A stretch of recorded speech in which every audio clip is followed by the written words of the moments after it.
trying to remember what the earliest memories are, and they were probably around our family, because I remember always traveling from Buffalo here to be with Grandma and Dada.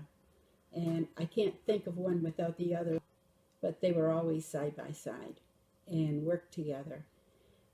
I remember seeing Grandma making breakfast and calling down to the barn for all the people to come up, whoever was working with them, come up and have breakfast.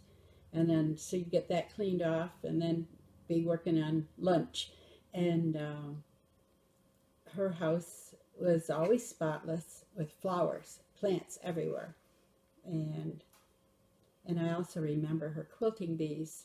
Her dining room table would be spread out and all the ladies around. And when I got to be with her during that time, I would be sitting under the table listening to their stories. They were wonderful times. She used to bead, work for the church. She was always either cooking or sewing or doing something. She used to teach home economics in the school before there was a home economics teacher. She was also the chair of the women's group here on the territory. She was very community-minded. Her and my grandfather had native outfits and took their place in leadership in those ceremonies. I had long hair and ringlets. And when I came here, Grandma put them in braids, which I loved. And she dropped all the hems of my skirts down to my ankles. And I used to be just so happy to be dressed like that. I used to eat rhubarb.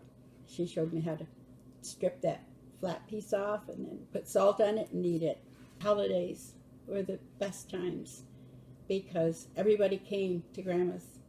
And all the women would be in the kitchen fixing up and visiting and fixing up, getting all the food Grandma had already prepared days ahead of time. And the house would just be buzzing with everybody catching up with each other. And then we'd all sit around the table. If there was 13, Grandma would sit. Just how nice that was to feel so included in such a large, loving family.